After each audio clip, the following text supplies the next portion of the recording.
Sean Capri, and welcome to We the GamerCast that comes to you every single Monday right here at youtube.com/carpoolgaming and podcast services in your eardrums. Thank you guys so much for being here, for telling your mom, for telling your dad, for telling your pets, for dropping a little note. Put the post-it note on your fish tank, on your aquarium for your goldfish to listen in. They got to know about this stuff. Thanks for telling everybody. That's what I'm really saying. Thank you for telling everybody that you could possibly tell about We the GamerCast. Helps us grow, helps everybody discover this amazing community that you, we're happy that you're here. Holy crap, what a week.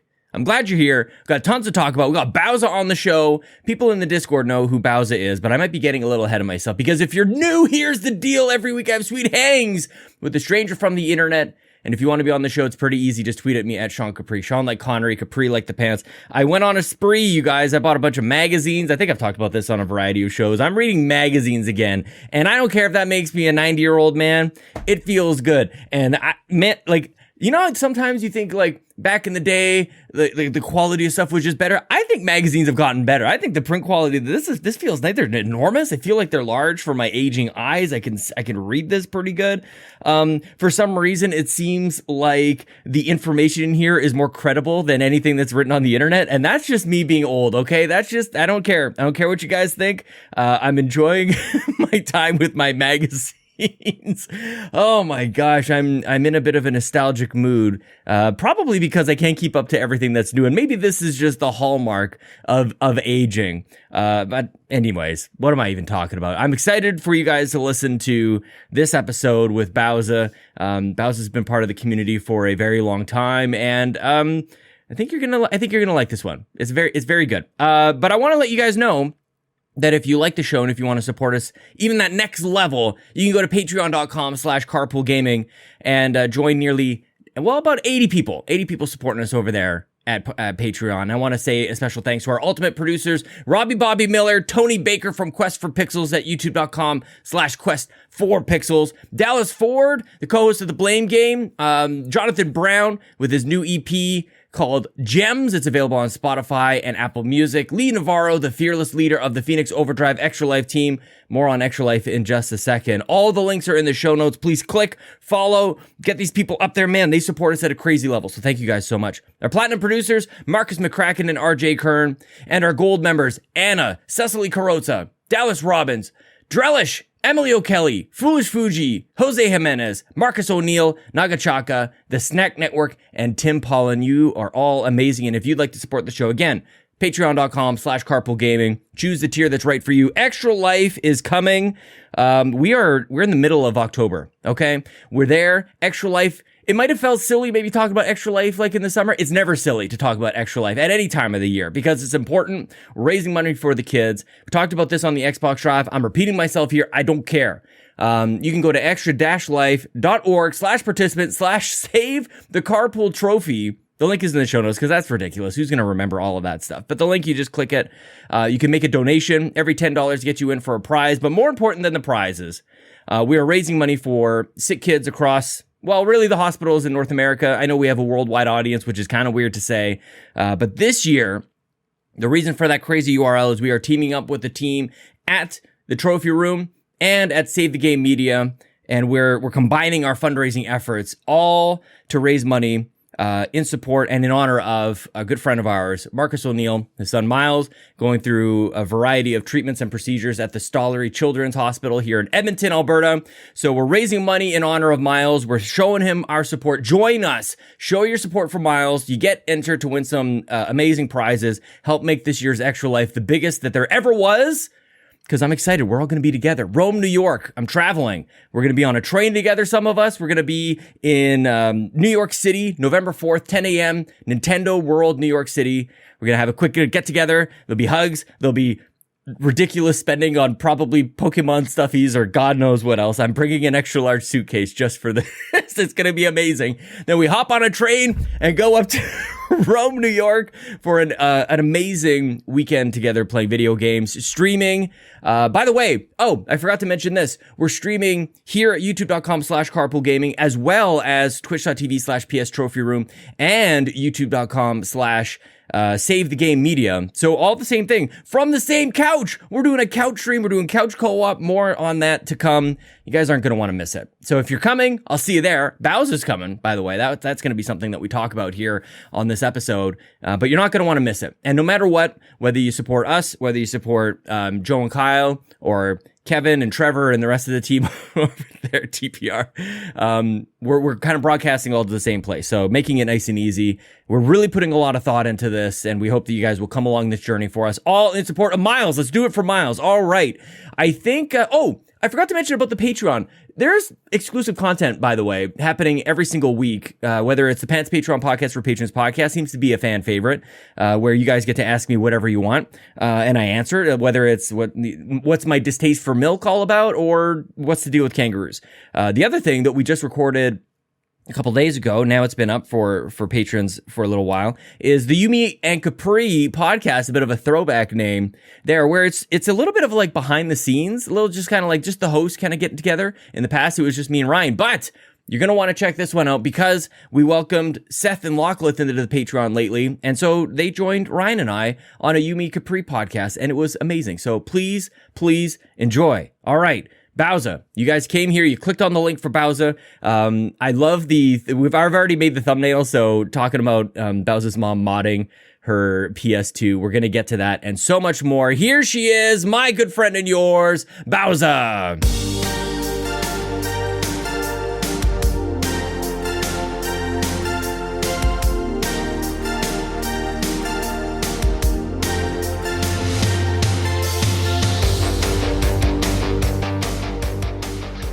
My dad he was a big deal for him to take us when we were in grade 3 was when we were first allowed to play. And it was, for me, it was, the Oilers played the Anaheim, back then it was the Anaheim Mighty Ducks. They were a brand new team. Yep. I actually bought, I don't know who actually does this. You go buy like the away team swag. Like I bought like a puck and everything. Like that was kind of like a special thing to go, get taken to your first hockey game. But yeah.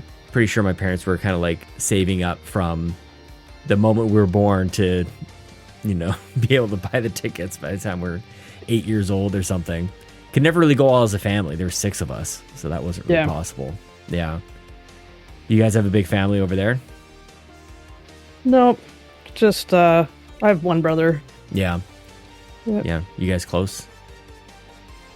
We get along a lot better now, but that's because he's lived in other states for 24-ish years. Isn't that crazy? Like all of a sudden you're like, we're full-blown adults and you live somewhere completely different, and it's been decades since. It's the same with me. My brother's in British Columbia, and yeah, if I really think about it, totally decades of, I guess you're over there now. Like it's kind of expected him to move back by now, actually. Yeah, my brother was in the Army, so we were hopeful that after he did his 20 years that he'd move back, because his wife is from this area as well. Mm-hmm. But nope, they're still in Texas. He signed on for a 20-year, like I feel like I've talked to a few people in the military and stuff. I don't know if I've heard of a term that long. Well, you don't sign that long. It's like every 4 years you get to decide if you're staying or that's more what I'm familiar with, yeah. Yeah. But he got his 20 years, so he's technically retired. Yeah. Is that a family thing? Like, is he following in somebody's footsteps, or just one day go, time for this for me? No, my uncle was in the Air Force, but that's about it. Until you go back further into like grandparents, where everybody was in World War. Yeah. Not by choice, Mm-hmm. Mm-hmm. Yeah, my grandpa used to talk about that quite a lot. Well, not a lot, like enough to say he didn't enjoy his time. Yeah. Like it wasn't like as if that wasn't obvious. Like who's going like, man, those were the days. I don't think that's the general sentiment, like at all. Yeah. It's a lost generation though, that one. So I always find it interesting when it just seems to be like generation after generation. It just seems to be going in the Army, I guess. That's I suppose if you grew up with it, like the lifestyle. Right. Every 4 years you might be moving across the country, or you're going to a different country, whatever. Were you ever worried about him? Oh yeah, especially like in the beginning. Yeah. Yeah. He did a couple tours in Afghanistan. Oh, it was like not a good time. No kidding. Yeah, it's an amazing thing, because what a courageous thing to do. But like, wow, you could not, you know, like you could just do literally anything else. But yeah, let's go over there. I guess I always enjoy. There's been a handful of people who have served, who I've chatted with over the years, and I'm always just like blown away by that. Just because I don't know about you, but got off work and my kids and wife are they're out today, so I just drove around in Forza Horizon for the last hour, just kind of calming down after a hectic day before this. And it's like, what do I have to worry about? You know, I don't have to do any of that stuff. So 20 years though, was he mostly like, of the 20, was he here? Like, was he stateside kind of thing, or? Yeah, mostly. Yeah, you just get to the point where you get to boss other people around. Pretty much. Yeah. Do you ever the scary part was he ended up being a helicopter pilot. Yeah. And that sounds cool and all. Like, he was an instructor, and yeah, that sounds fun, until you realize that he wrecked every motor vehicle he ever owned his entire life. And I'm like, really? The ones flying in the air is what you were better off when you were driving tanks for a living. That was okay, right? You'll probably come out on top. It's kind of like a tank in the air, though. It's not like, I mean, they're obviously fast, but you don't think of them like a jet or anything like that. Yeah. But they draw a lot of attention, and they just kind of sit there, at least for a little while, like, and then let's go. We're just going straight up. All right, we'll sit here for a while everybody jumps out of us. That is scary, actually, because I thought like that sounds cool, but Ugh. Good for him. Holy cow, 20 years, that's awesome. But here we are, like we're playing video games, and it's all good. Yeah. What are you up to these days? Not much of anything. Yeah, that sounds amazing. Getting recovered from surgery, so yeah, doing good. You talk about that at all, or? Yeah. I had was having pain in my wrist probably for about a year, off and on. Yeah. I finally cried uncle. I was like, all right, this isn't getting better. Let's go see what's going on. Go to the orthopedic surgeon, and he says, hey, I think you have a cyst. Okay, let's get rid of that. Yeah. That's not fun. And then I wake up from surgery and they say, well, we found a couple torn ligaments as well. So we went ahead and fixed those. What did you do? Like, are you gripping the controller too tight, or like, what do you do? Apparently. Must be really sweaty in Fortnite. I don't know. Is that one of the games you're just like, because this is awesome. I don't know a whole lot about you, actually. Like, we were on the gridlock, and I was in with the backtrackers once, and that's kind of it. So I'm like, I was reaching out to a few people. I should tell you this. I was reaching out to a few people. I'm like, I'm looking for like, who's the next kind of batch of guests on, and your name came up like 5 or 6 times. Like, you got to have Bowsah on the show. So I just wanted to maybe even start by saying that, like, especially in the backtrackers, a lot of people I was asking in there, like, who should come on? Like, you got to get Bowsah on. So, but that's all. We don't publish anything there. We don't produce any of it. So unless you're there live, you're gonna miss you. So yeah. Okay. Well, I'll get back to the games and stuff. But what's going on? So it's the wrist, and you had just gripping the controller too tight. Oh, that is wicked, Scar. Holy cow. Yeah, I just got the stitches out 2 days ago. Yeah. So still a little bit angry. Was that like your first surgery? No. Oh, okay. I wish it were. Yeah. Oh, really? Yeah. Yeah, but I had I broke my thumb when I was 17 years old, so I was technically still a child, by under 18 or whatever. So I was in pediatrics at 17, going in for a broken thumb, and it was about as inconsequential as I think surgery probably gets. Like, for being put under, it wasn't anything too terribly serious. I had a pin put in, so that was super fun. Wasn't really sure what to expect there. I actually remember the moment I was put under. Like, I remember counting backwards and going like, oh, now I'm gone. So that's a neat memory to have. And then waking up going, not remembering where I was. So I have like this kind of wrong but joyful memory of my surgery, because like that all seemed fun as a 17-year-old. But I imagine that's not really the case for everyone. Maybe not being 17. Yeah, the ones I've had weren't too bad. I had a couple surgeries on my knee. I tore my ACL senior year of high school. Ooh. And then I did not get it repaired for like 8 years. 8 years? Yeah. I mean, surgery, like that's the other thing too. Like we can just go for surgery, by the way. Yeah. Like, and go, thanks. That was great. We'll see you never, hopefully. Yeah. Like you really have to make a choice about like dollars and cents on that. Yeah. It just happened at a bad time. Like that was, I think it was during the winter. I actually probably did a partial tear playing indoor soccer. Yeah. I've seen it. Oh God. Yeah. But I was all right. Like after a couple weeks, I was back to mostly normal. And then it was gym class that spring that it tore. I'm like laying on the ground. I cannot move. Somebody get a wheelchair. Seriously. I've seen far too many knees blown out like in person. And there's a range of reactions. I feel like the loudest screaming I've heard is from the guys. Actually, just absolute wailing. They black out, like they don't even remember what happened. And it's that's not fun. And indoor soccer is wicked too. With the was it a board situation or like the turf kind of like jarred you up, or what happened? Oh, this was like on a basketball court. Oh, okay. It was like wow, not good indoor. This was just somebody threw together a tournament inside. Sure, yeah. At least with the turf, you got a little bit of slide, although that's not really all that fun. I've definitely got like all over my knees and legs, just probably some parts of the high legs, just areas of scar tissue, honestly. Like there's nothing quite like that rug burn from indoor soccer. Holy cow. And can you stand the magic spray that they have, like the antibacterial stuff that like really is what you should be using? But no, keep that stuff away from me. The sting is too much. I don't want to cry in front of everybody. No, definitely not. But it seems like you have like a pretty decent pain tolerance for all this. You're like, it's a tore ACL. I was back in a couple of weeks. That's pretty, like it doesn't get much more intense than that. Yeah. When it actually completely tore, like my dad came and picked me up at school, took me home, and I was like, you can go back to work.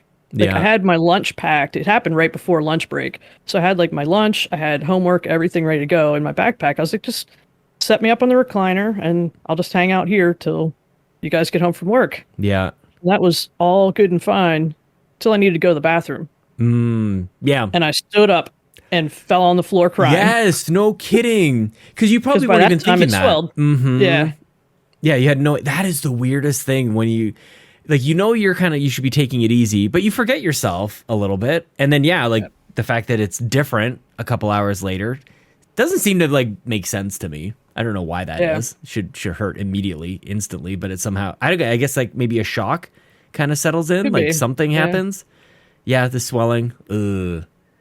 I broke my ankle one time, and we'll just talk about all of our injuries. I think, because I have so many, it's ridiculous.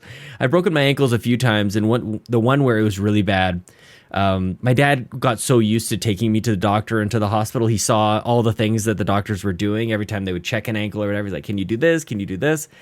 So my dad started, like, doing that when we got injured. He's like, can you do this? And I'm like, just don't, like, stay away from me right now. This thing my ankle was the size of my head. It was so swollen. And it's like, you don't need to do the test. This is so clearly, like, if there's any bone left in there, I'd be shocked. It was so bad. But sometimes it's better just to break it and cast it and then rest it after that. But, oh, God. Good times. Good times. Look at us. This is why we're like hobbling around. I don't know about you, but I'm feeling all these injuries these days. My ankles are in tough shape. Luckily, my knees are okay, though. Knees are all right. Knock on wood. Knees haven't torn anything or anything crazy like that. I just watch everybody else do it. Yeah. So what kind of recovery do you have on your wrist? Now it's just trying to get range of motion back. Yeah. You have to just being in a splint for 2 weeks and whatever they did to repair the ligaments. Yeah. I really lost it. I mean, when I went in Tuesday, surgeon said I was ahead of schedule. Oh, good. I credit playing video games. Yeah, I would too. Mm-hmm. God bless split Joy-Cons. Much easier to hold when you're in a split. No kidding. But yeah, so now it's just get that range of motion back, and I go back in a month. Go back for surgery for like a check-in? Yeah. Yeah, just to make sure that it's coming along. Do you have to do like stretches or anything like that, like while you're recovering? Do you have homework? Yeah, it's just bend the wrist both ways. So I can't. Let's see. That looks That's painful. not all the further I can go. Yeah. That was a little better. I actually feel that, like, because I've been there when like you feel like it should be going a little bit more, and it's just like that's it. That's as far as she goes. Holy cow. Yeah, I mean, like, I won't be taking this for granted now. Like, I can just like like wrists are actually, we're doing okay over here, so knock on wood. But something about like being injured or like sick for a little while when you're like, can this just not be forever? I would like to wake up tomorrow for this to not be there anymore. Yeah. Such a mindset. That's what I hoped that this would be. Like, go in, cut the cyst out, 2 weeks later, get the stitches out, and I'd be on my way. Yeah. Nope. Surprise.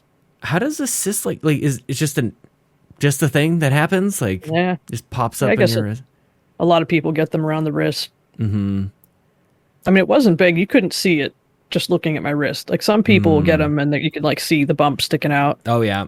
But when I broke my thumb, I had that pin, and I've got a nice calcium buildup on the base of my hand. So that's pretty. I don't know if you can see that on the camera. Like, that is just bone. Like, I don't even know why I tap it, but it's. I used to gross people out too, because I was a stupid kid, man. I was 17 years old. I would take my splint off, and I just have like this metal pin sticking out of my hand. So I would drag it on my desk and make scratching sounds and just gross people out. It's just awful.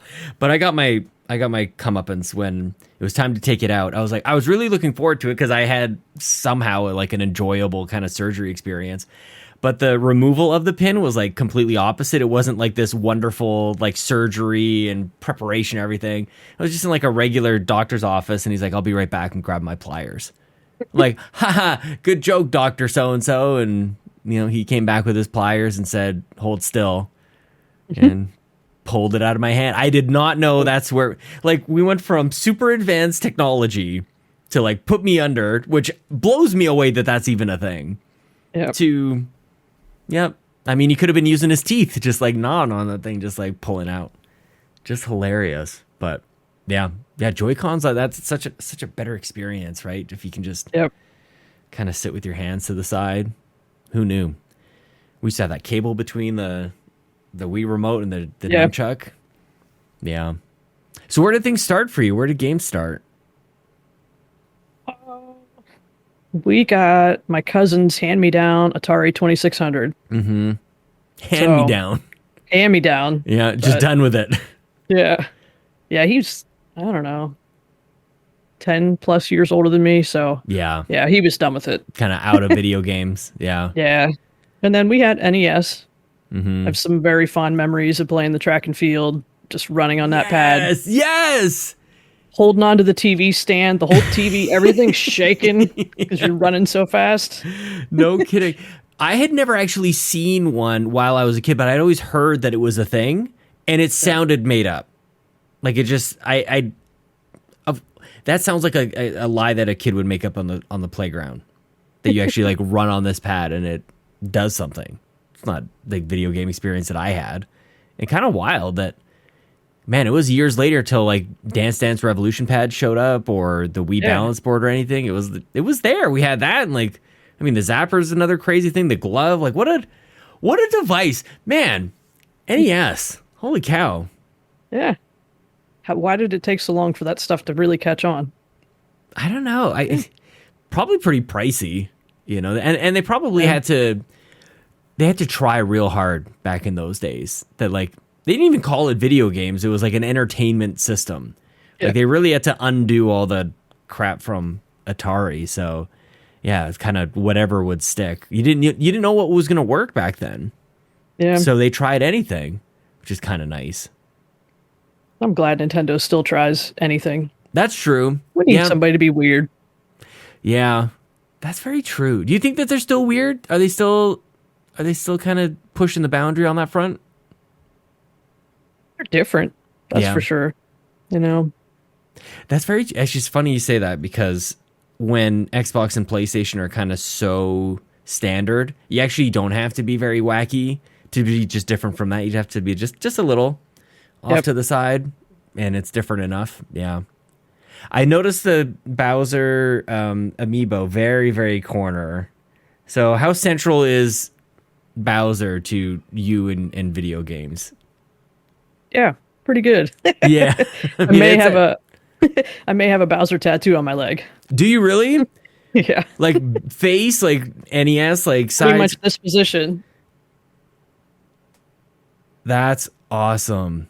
Oh, that's amazing. Yeah. See, this I can get on board with. Like, I hear the Luigi crowd out there, and I just don't get it. He's not number one, and I feel like somebody's gonna like come out of the woodwork and just like hit me from behind, like trashing Luigi here. Bowser I can get behind. I feel like there's nobody championing Bowser. When did this start? I always liked Bowser. Yeah. He's just misunderstood. Is he? He's not a bad guy. He's just misunderstood. He's just trying to kidnap this lady and steal him from Mario. He's just trying to save her from Mario, you know? Let her have a choice. That's true. I could go with that. Because, like, really, what does Mario got going on for him? Other than he's a hero. Yeah. But is he? I don't know. He might be a con man. He's a doctor. He's a plumber. He's all these different things. Like, maybe he isn't who he says he is. Maybe we don't really know who this Mario is. So yeah, like where did man, I love Bowser in 64. Like I love just like spinning him around. It seemed like we'd kind of, I don't know, like what are you supposed to do against a character that or a villain that enormous? Like obviously chop an axe and have the bridge fall out from underneath them. Probably should do the trick. Yeah. But in a 3D space, like spinning him around was so perfect because you didn't, I don't know, it seemed kind of obvious the way he just would flip over and his tail is like right there. So in a new 3D space that we'd never really been in before, it's like, yeah, I guess I better go up to him and go and punch his butthole. I guess that grabs his tail. Oh man, I love it. Yeah. Yeah, I went back and played 64, maybe about a year ago. Yeah. Yeah. Getting him thrown into the side pieces he needs to be is not an easy thing to do anymore. I feel the same way. I look at other people play it and it's so easy. Even back in the day, I grew up with a friend who had the 64, so I'd go over to his house and he'd just do it with his eyes closed. And I was never really all that good at it, to be honest.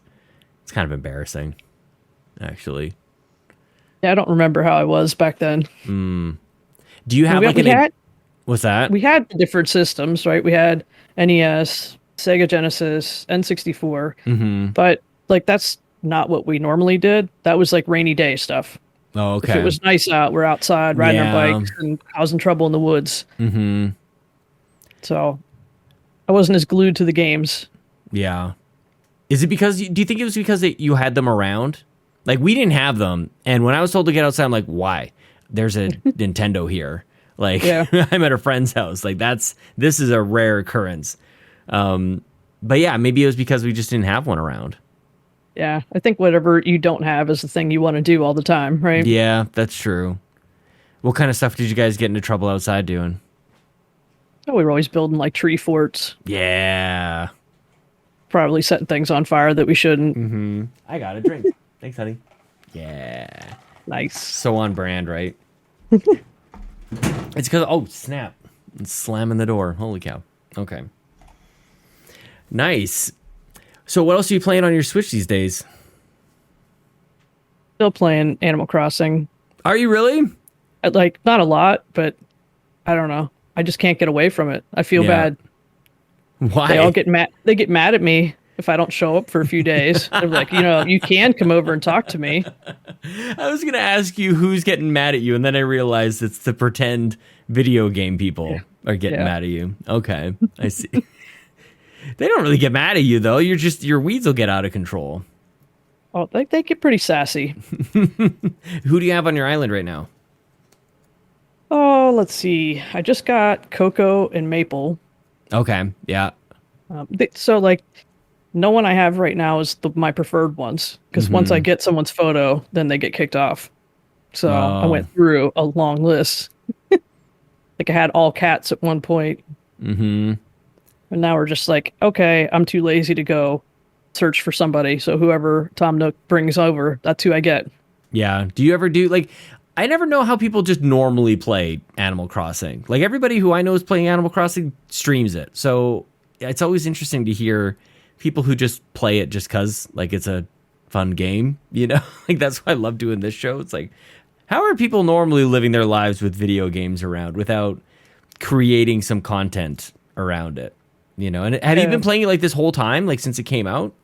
Yeah, though I probably would put it down if it weren't for my husband. Like he has thousands of hours in this game. Mm-hmm. Like his island is so decorated that you can't run. Like you physically can't run. The game can't keep up. Okay. Like, his entire decorations are popping in 5 seconds after you get there. Stop! No way. That's a thing. Yes. It's terrible. Isn't there like some sort of like quantity limit on things that you could like? Wouldn't that make that not happen? There's a limit on stuff you can put in your house, but not on the island. I guess not. But we haven't found the upper limit yet. He's pushing the limit inside the house for sure. That's amazing. So who got into Animal Crossing first? Like you or him? I did. Yeah, I did. I had a Switch. Yeah, and it was a month into the pandemic. He's watching me play it. He's like, "That's kind of neat. I could probably play that." Yeah. So that's when you couldn't get a Switch too.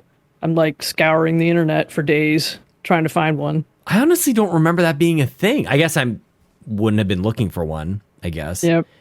But that was like onset of the pandemic. Switches were, I don't remember that at all. Yeah. Interesting. I mean, yeah, Animal Crossing was like the game, like at that time. That's something, there'll be history books on that in the future. Yeah, I'm kind of worried about Nintendo. First they cause a pandemic. Well, that too, but kind of worried about my husband. Like losing to Animal Crossing. That might be a first I've heard that one. Yeah, no, they created a pandemic to sell Animal Crossing. Good God. Yeah, the conspiracy, get our tinfoil hats out here. Yep.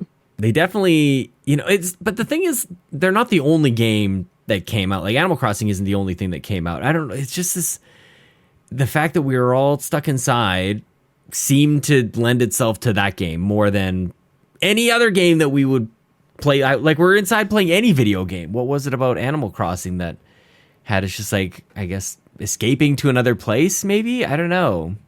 Yeah. And just because it released right then. Yeah. I mean, immediately as the lockdowns were happening, and it was, there was some of that thrill of finding new items. So everybody wanted to visit each other and, just pick up an item so that you could buy it from your catalog. Mm-hmm. And then it's a great game for casual gamers. Yeah. Somebody, I'm locked in my house now. What do I do? Let's order a Switch. That's true. What game do I get? Well, this Animal Crossing looks easy. Let's do that. Mm-hmm.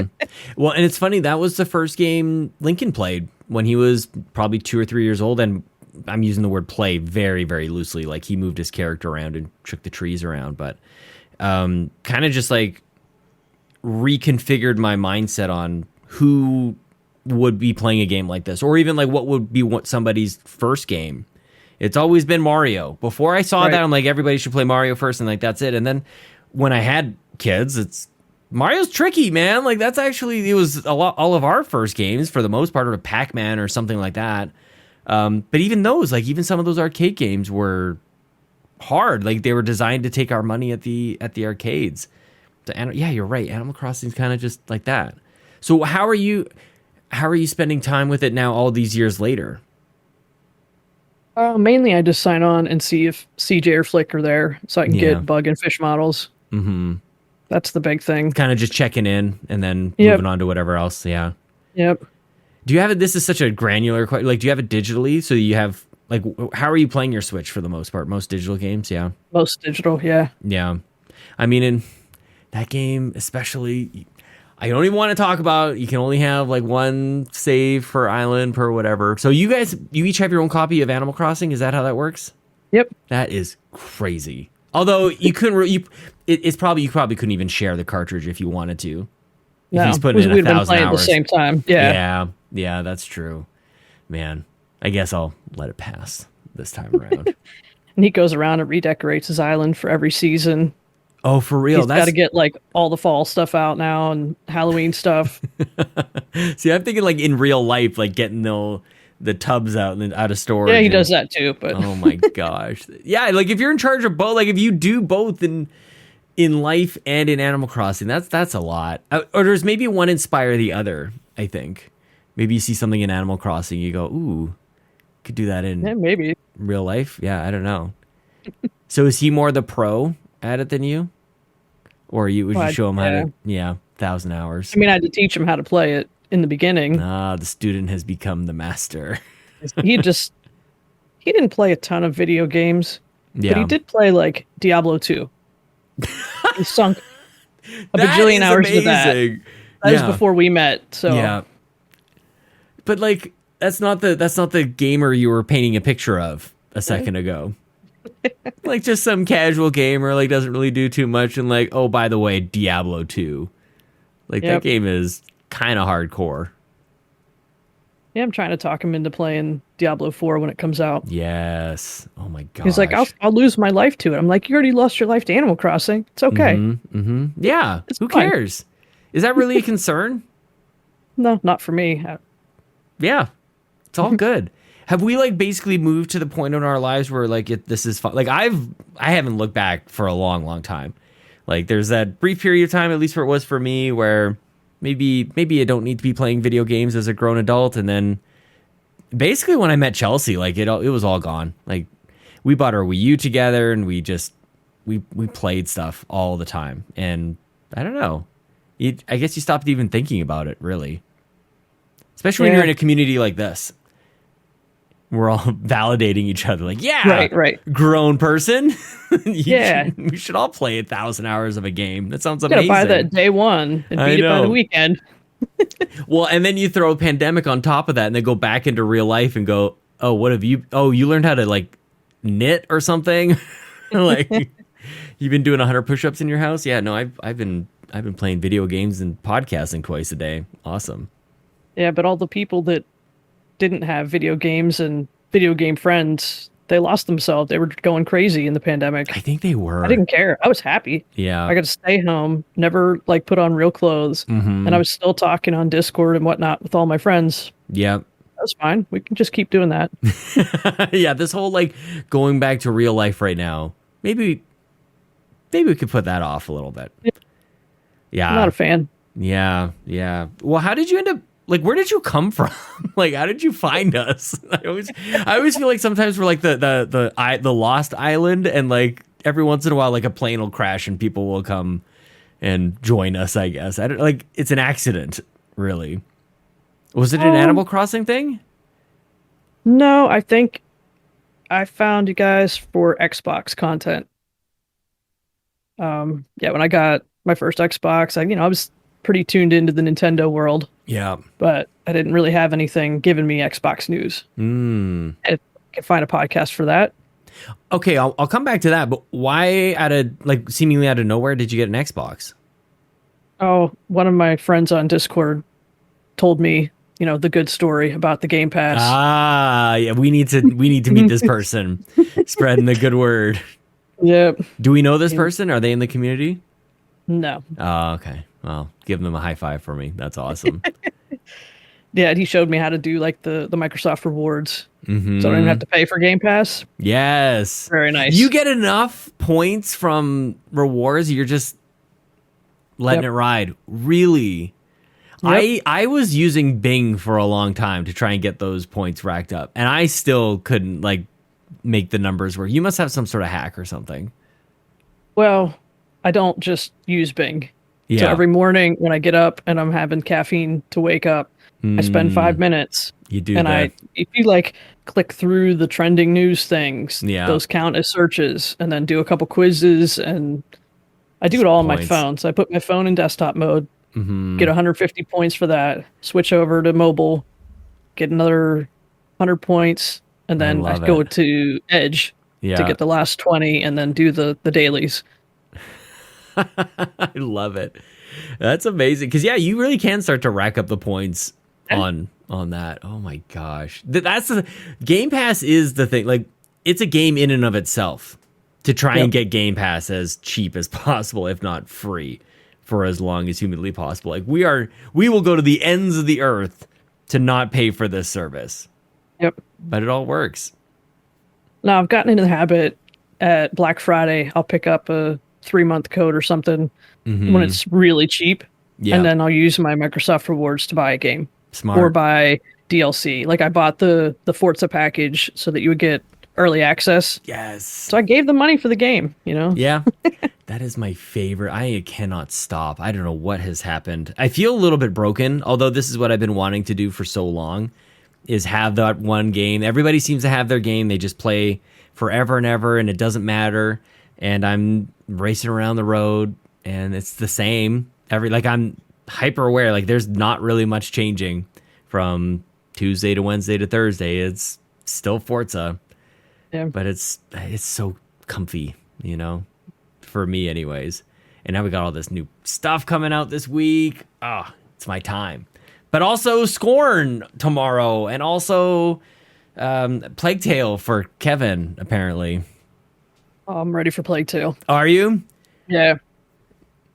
So I think that the Plague Tale and Hellblade are on like similar trajectories, right? Yeah, they were decent games, not too big, but now their sequels are just going to be nuts. I hope they live up to it, you know? Yeah, Plague Tale looks pretty good. And it's funny because it's I think well known at this point that the first one I didn't really care for too much, but I don't know if I could even look at this one in the same way. It looks totally different. Yeah. Like this kid can do stuff now. That totally changes it for me. I feel like maybe I'll actually give it a shot. I don't know. Yep. Nice.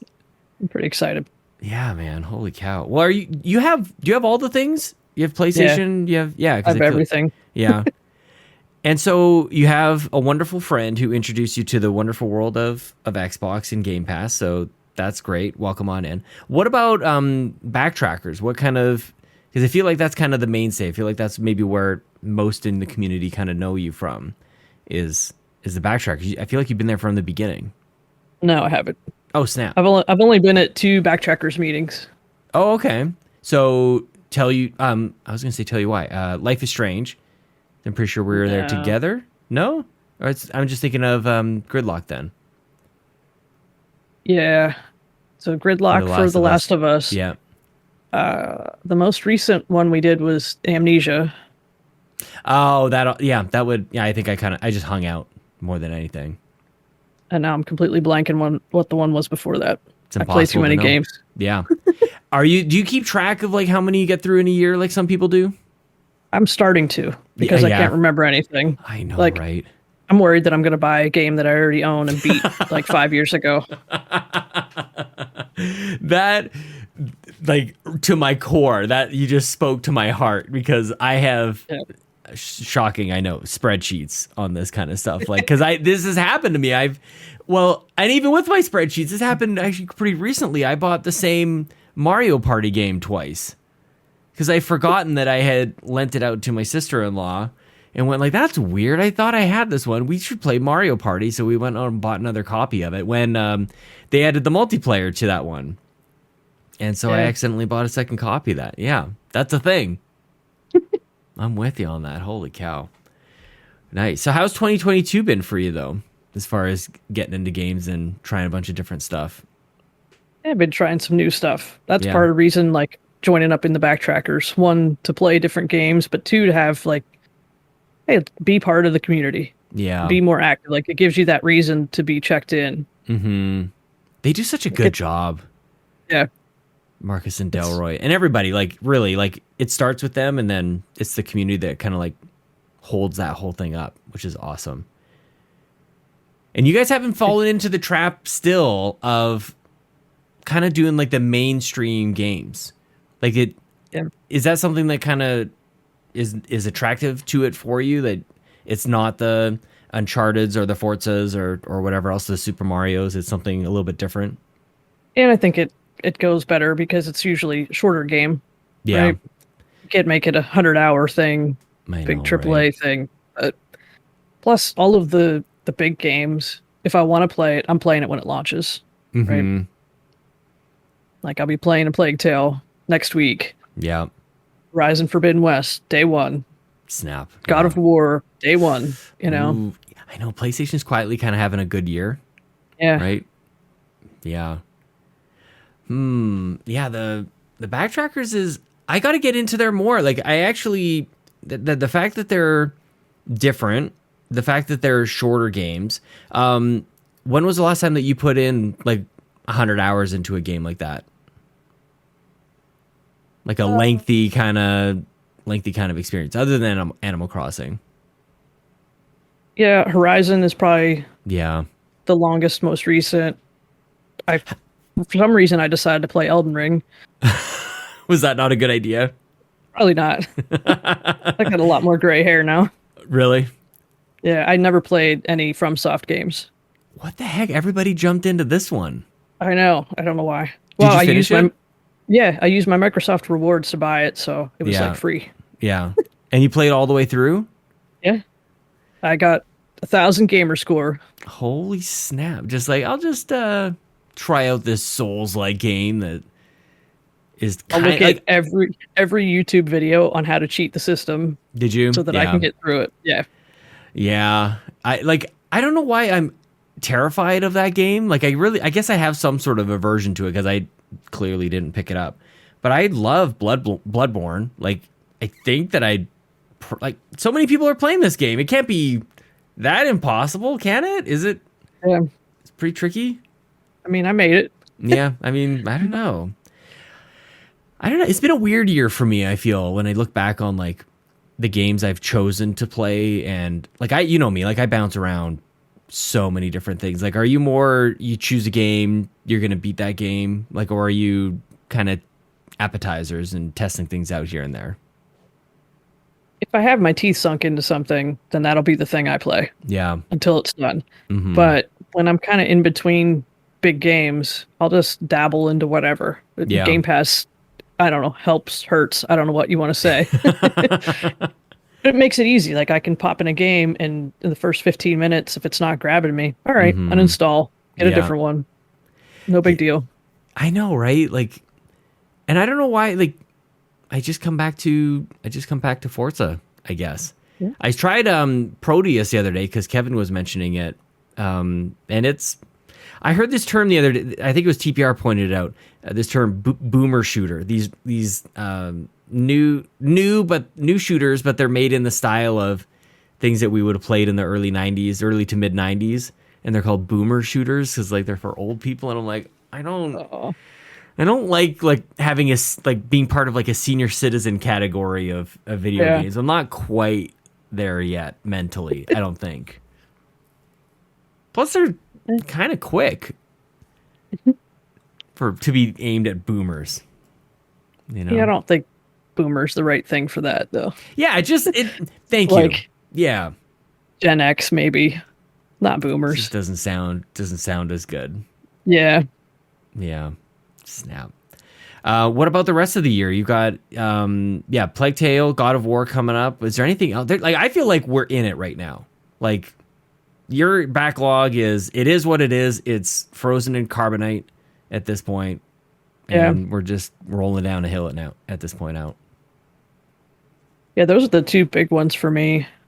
I don't know if I'm going to pick up Pokemon. We'll see. I think you're going to pick it up. I don't think you've convinced yourself. That did not sound convincing at all. It sounds like you want to say you're not going to do it. I could get it for free, so I might get it. How are you going to? With points? I want a contest, like a thing that a streamer does, so I can get a game for free. So that might be the one I pick. Oh, and you get to choose which one it is? Yeah. Ooh, yeah. That's an interesting kind of like topic. Like, if that would be a good question for like any of the podcasts to do. Like, if you could have like one game for free, like which one? Yeah, Pokemon would be a good one. Because I'm just thinking, like, if I don't like it, I won't feel bad. Right? Agreed. I didn't spend my money on it. Not that I don't have the money to spend. Sure. It's the mental thing where if I buy it full price, I'm gonna want to beat it. It's funny. It reminds me of getting like a gift card for like a birthday or Christmas or something like that. And I am so precise about like my decision making around that gift card. instead of like money in the bank, or I'll just go pick up a game or whatever and not really think too hard about it, when maybe that's not the greatest thing ever. But if it's a gift card, I still have an Amazon gift card on my account from my sister-in-law for my birthday, which was in July. And I'm like, I am waiting for the right moment to be spending this. I don't know what I'm going to do, and I don't know why I'm being silly about it with that. Maybe it's a childhood thing when you're given like, here's $20. You're like, $20, it might as well be $1 million. That's crazy. But Pokemon isn't going to get any cheaper.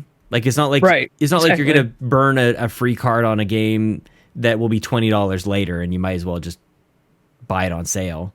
That game's going to be that price for forever. Yep. And I'm trying to remember, like, did we not get any Nintendo news like for the rest of this year? Like, we just got Breath of the Wild or Tears of the Kingdom is next year. We were all thinking it was going to be a Zelda game or Metroid, some sort of like remake coming out for the end of the year. And I'm like doing like a whiplash moment here, going like, we really didn't get anything else. We're getting Bayonetta, yeah, which apparently is getting stellar previews out today, which, you know, I was obviously right about that the whole time. Definitely didn't counterpick that in the PSVG. Oh no. Oh man. I'm hooped. Definitely did not see that coming.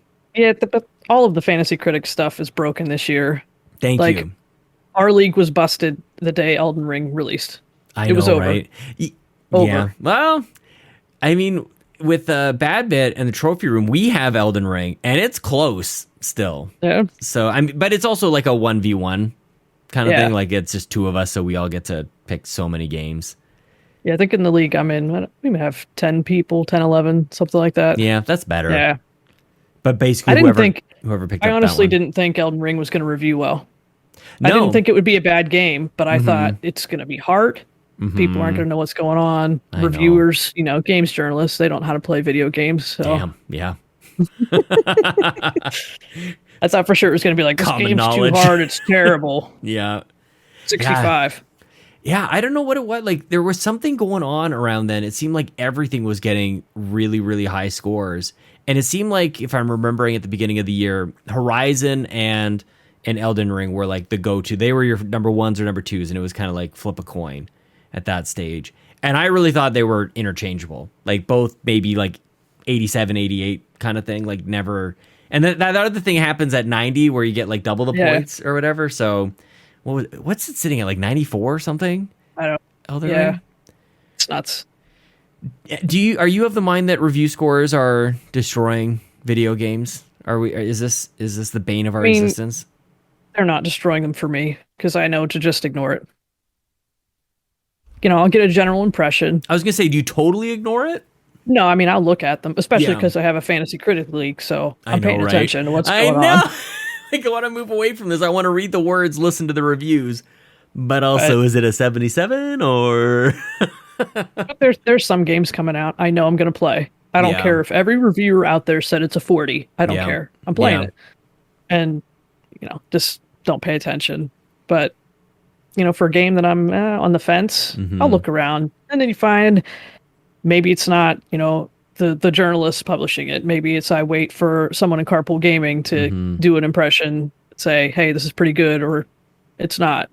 Somebody that I don't know. I put more stock in their opinions than some random person. I want to know when someone from Carpool Gaming lets you down, when we say that a game is good and you're like, no, I spent my money and no.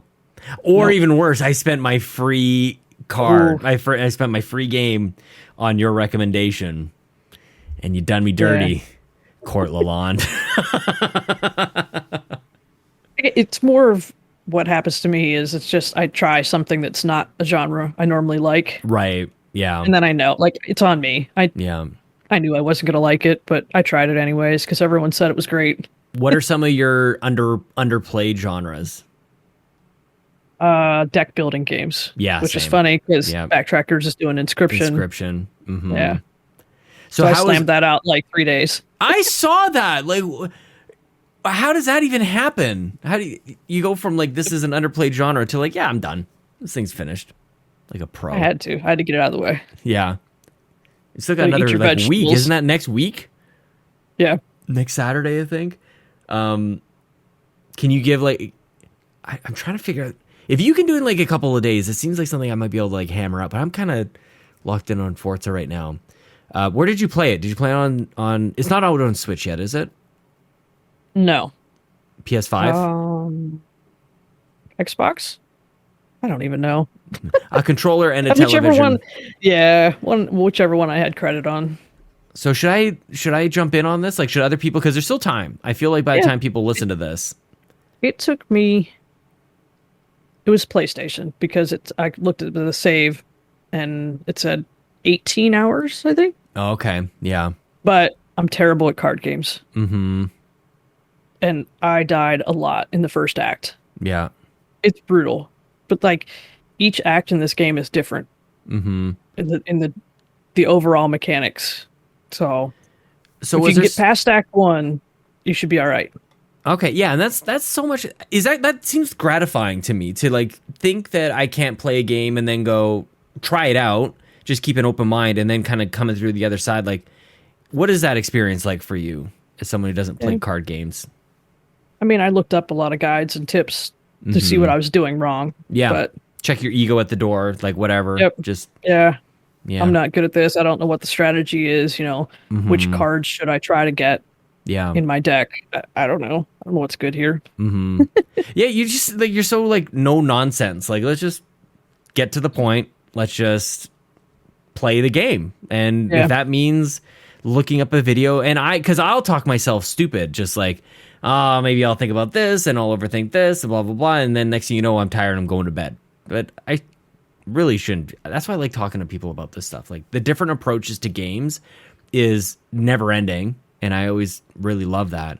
But there's definitely like JRPGs for me is the one where I just gave it enough of a try that I feel like I'm not closed-minded to them as I once was. Like I used to just go, they're all the same, they all like, and this is an oversimplification of what I would say about them, but yeah, like just it's another anime game. Not really worth like how can that one be special versus the dozens of others? But I feel like the same could be said about card games in some way. Or some people would say that.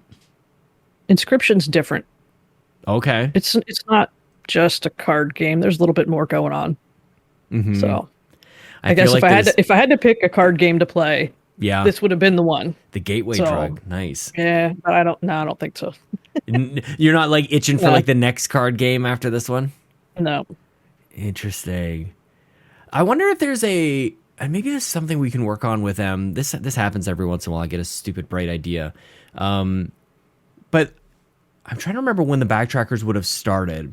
And I can send a message to Delroy or Marcus about this. But to have to capture all the things that have been done in the backtrackers as some sort of like celebration or something. I think that would be really interesting, or even a couple comments of like what people thought about each of the games. But there's like a bit of a collection of games that have happened now of Inscription and Life is Strange and Amnesia and all these other different things. Like I think that's really interesting to say, like, this is what we played. This was the year, like the backtrackers year in review, I think would be really kind of interesting. Yeah, even just a graphic that shows totally all 12 or whatever pictures. Boom, boom, boom. Yeah, totally. Yep. Yeah. It's so special. Like, and it all comes from just a conversation like this. We're like, wouldn't it be cool if the community had a book club, like a video game book club? That's awesome. So how do you decide which ones, if you're not there every time, like I feel like there's a few mainstays like Drellish and a few others who are there like no matter what. How are you determining like, okay, I'll do this one, but maybe is it just a matter of like, are you in the middle of another game at the time, or is there something about the description of the game, or how do you choose? Oh, since I started, I just keep going now. Oh, okay. Yeah. I'm in it now. Yeah. Unless something big is in the way. Yeah. I'll just probably be in it. Like Amnesia, I don't like scary games. Yeah. But I played it. Why not? Yeah. It wasn't too long. Yeah. Eventually there'll be something that really strikes me. Mm-hmm. Yeah, this is a tricky season now. Now that there's a lot of other games going on, it can be hard to go like just spend another 10 or 15 hours. Now, how are your gaming sessions, though, I was thinking about this as you just saw my wife come in and hand me a drink. She was out with the kids. I had about an hour between work and this. I don't really get like extended periods of play. For you to put in 18 hours within a couple of days, like, how are you doing that exactly? Like, are you sporadically, like 90 minutes at a time? Are you able to dump in a bunch of time all at once? Because that's my dream. I would love to get back to that, honestly. Yeah, I can put in the time. Yeah. All at once. Yeah. Married, no kids. Yeah. We have dual TVs in a living room. That is the setup. Gaming. Say it again. Whose idea was it? Well, it was mine. What? See? All right, let's go back in time. Nice. I had, a PlayStation 2 in college, which my mom soldered in the mod chip for me so I could play burnt games. Your mom modded your PlayStation? That's awesome. Yes. I was so proud of that. Okay, wait a sec. Okay, pause. How does that happen? You have to find some like shady person, like who's a friend of a friend, to go like they know how to mod PlayStations. How does your mom get this skill? Somehow I found where to buy it online or something and had instructions. Come on. And like she worked at a medical production facility where they made like heart pacemakers. So she was an expert at soldering. I just said this one here, that one there. Seriously. She just zipped it together. Done. See, I've never actually seen it done. I just heard the words mod the PlayStation. Yeah. I don't know, like, like, all I can picture is the disk drive. When I think of, like, the insides of a PlayStation, just, like, the little laser going back and forth. Mainly because that's what was always malfunctioning on my Dreamcast. So that's what I picture when fixing something. I was like, push it back. It's, like, on a little track. That's amazing. Your mom modded the PlayStation 2? Yep. What a classic. Holy cow. So then were you like to allow it to burn? Like you would play burnt games? Like copy? Yeah. So rent it from Blockbuster or something? Yep. Yeah. My friend worked at Blockbuster during those days. Nice. So you get like 10 rentals a week. And before you knew it, he had like one of those big CD binders just like, stacked with whatever. Like games you'd never even want. Like it got to the point where you're just taking 10 games out because you could. Man, I feel like that's not a thing. Maybe are we just grown adults and we can buy our own stuff now? We're not stealing things anymore. But like, is that too much hassle? Modding something to just like, I guess that's what jailbreaking is. Like, I'm so disconnected to that world now. Yeah. Okay, so you would have found instructions for your mom to go solder this piece to there and blah blah blah. Yeah. And then you go to town on Blockbuster rentals. Yeah, and I think trading games in college. Yeah. Like, I have this one. I'll burn you a copy. You give me that one. That type of deal. Yeah. Oh my gosh. Yeah, you have to have like the right CD burner too. Like you have to have the right. Yeah. Oh my gosh.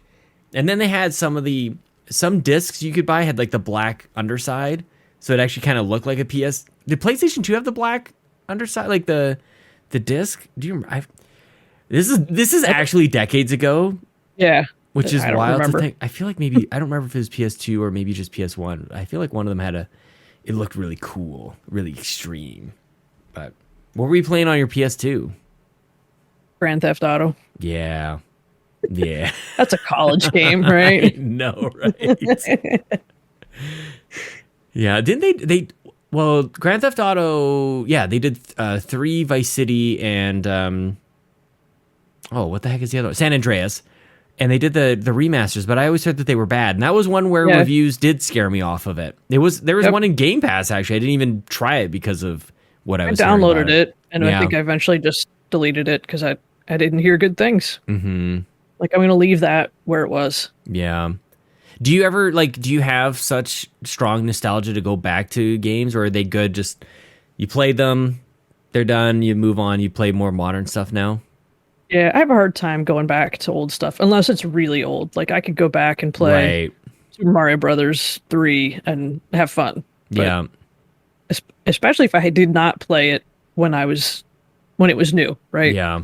Any of the games back then that I didn't have or didn't rent, I don't even want to try it. Mm-hmm. I just get frustrated. I like modern conveniences. Because I could easily be, like, a version of the backtrackers, right? Like it could be, let's go back and play Spyro the Dragon or Spyro, whatever it was. And like not the remaster kind of thing. And I don't know, like I guess it would just be, if you were there, if you'd played it before, you might enjoy it. But like the Nintendo dads used to do a retro rewind. And that's actually when I first saw it. When I first got into the Nintendo dads, that was probably 7 years ago, which is crazy. I'm looking over to like, what year is it now? As if I haven't been aware fully what year it is right now. But yeah, going back is always, it's always a little tricky. You know, you don't want to ruin that old memory. Yeah. There's a lot of, we don't realize like how much quality of life stuff happens even within a year that makes games that much better, or even just the control schemes.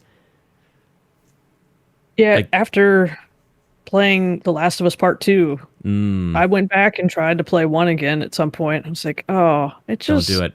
Don't do it to me. No, it's fine. I just wasn't digging it. No, but then they re-released it, a little bit modernized, and I blasted through that right away. Did you have a new opinion of the first one? I still like Part 2 better.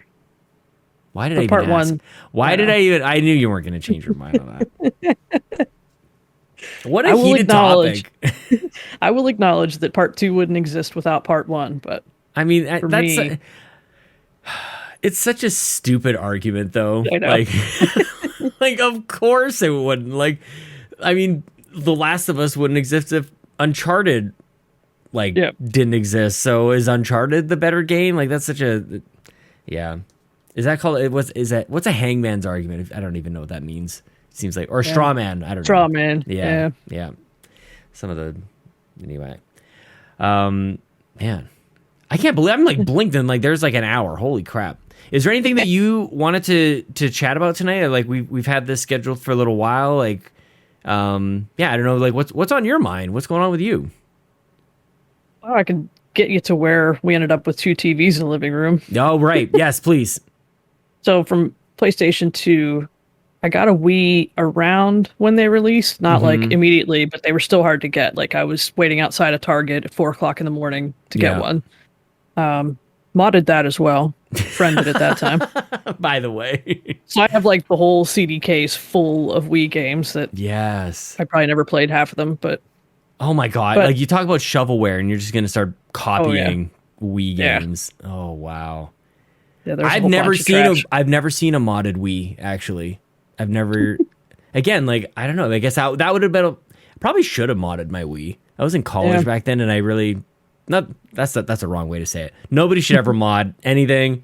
Super illegal. That's not a thing. But I was, definitely making some strict financial decisions. That was about the time actually where I set myself a year back because I couldn't afford brand new games. I'm like, it has to be a year old so I can buy it at $20. That was about the Wii time. Yeah. Probably could have just modded, though. Yeah. I always had a burner. That was fine. Yeah. Did they even, like... You could just use, like, CDs? Like, just regular, like... Or DVDs, I guess? DVDs, I think, yeah. Yeah.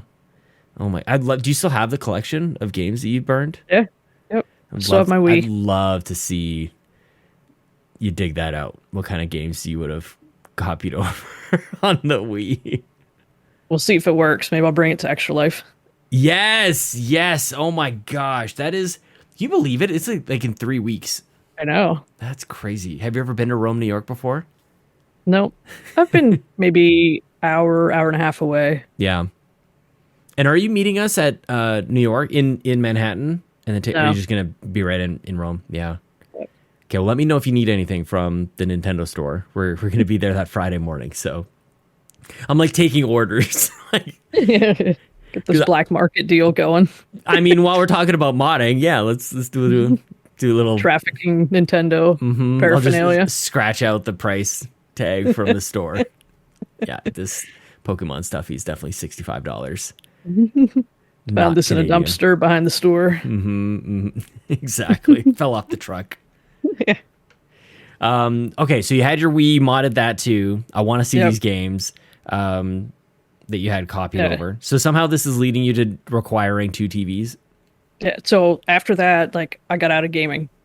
Oh, busy with being 20 something years old, out and about. I was active in the fire department, just doing stuff. I was never home. Yeah. I was home to like shower and sleep. That was it. Mm-hmm. Then I met my husband.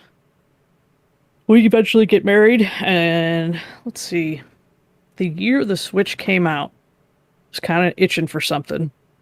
So it was that fall. It was before Mario was out. Mm-hmm. That fall, I found one. It's like, I'm going to buy that because I can sit in the living room and play that handheld while we have a TV show on. Totally. It'll be great, right? Everything sounds great.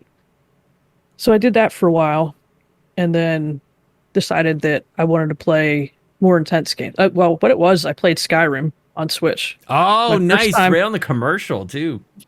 First time to play Skyrim, and I was like, oh, these kind of games exist now? Maybe I should get into those. Yes. So I asked some friends, I was like, what should I get? And someone said, get a PlayStation. Like, all right. Mm-hmm. So I got a PS4, the slim one, because I was late, and the site was early 2019, I think, when I got it. Yeah. Yeah. What a library you're walking into at that point, too. Yeah. So I bought, cow. Got right into Red Dead Redemption 2. Wow. The Last of Us Part 1. Just went through some bigger, more meaty games. Mm-hmm. But it was when I got the PlayStation, I'm like, all right, well, how am I going to play this here? Mm-hmm. So I had like a little 22-inch TV.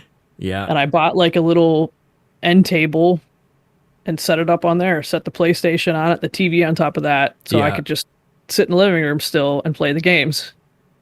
And now it's graduated to a 42-inch TV on a stand. Mm-hmm. And I have a PS5, an Xbox Series X, Switch, Steam Deck, all of them sitting there ready to go. Holy snap. That's so good. The Steam Deck, too. I did not see that coming. That's exactly how it worked out with Chelsea and I, actually, now that I think about it. Because I always think about, we had a different wall our TVs were on down here. But there was one time Chelsea got sick, and it was actually, we weren't even living together yet. But she decided that she wanted to play the Wii U, but then also just have like movies on. So I'm like, well, I'll just move one of the TVs in here, and I kind of got her all set up so she could have a nap or play games or whatever. And it was like one of those like life-changing moments, honestly. You look at it, you go, I'm a grown adult. I can do whatever I want. I can put two TVs next to each other if I want to. Like, that's amazing. Just set up this little thing, and then it all... Then you're changed forever. You can never go back. You can never have just one TV. Yeah. And now my TV is like, it's on a cart with wheels, so it gets moved out of the way if we have company over or whatever. Yeah, that's amazing. Actually, that'd be great to have. I'm sure somebody out there has done this, like an actual TV cart, like with a CRT, like specifically for like retro. You could have, instead of the VCR down below, you could have like your NES or your Genesis or whatever, just plugged in with your old RCA cables and stuff. Oh my gosh. Yeah. Those old TVs, holy cow. They were so heavy. Yeah. I love You didn't want a big one. You couldn't carry it anywhere. So this was your idea to have the two TVs, but did it take any convincing? It was like, did it feel like, well, maybe we shouldn't do this? It was like, well, this is genius. No, it was just... Yeah. This way we'll be in the same room together. Yeah. Even if I have like headphones on and I'm playing the game, at least we're together, right? Mm-hmm.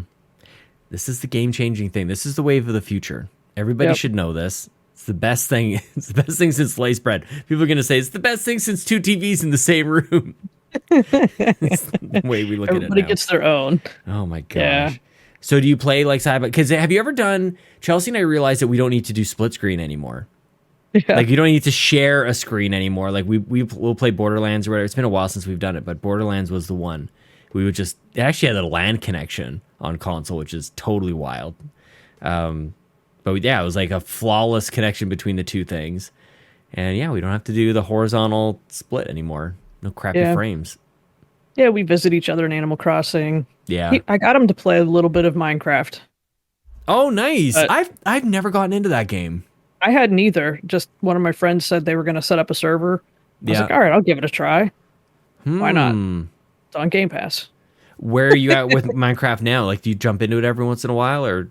I haven't been into it for a while. Yeah. But if somebody said they were going to set up a server, I'd hop in and build something. Shout out to Rybo. I'm not a big, crafty builder, making everything pretty, but yeah, it fascinates me, like all of the machines you can make. I know. Like, I'm growing trees and harvesting them automatically, or here's an XP farm. That's a thing? Yeah, it's nuts. Like, I went down the rabbit hole of Minecraft YouTubers. Mm-hmm. Insanity. That's actually too much. It's actually, like, it actually melts my brain a little bit. There's too much freedom. I think Animal Crossing has too much freedom, and it's this tiny little place and limited number of items, really. Like, I don't know. Although people surprise me every day with what they're able to do with that, but Minecraft is on a whole other level. Yeah. Like, as far as what you can do with it. I'm waiting any day now. Lincoln is going to be like, I've heard about this Minecraft. He wants to get into it. So that day will probably come where. Yeah.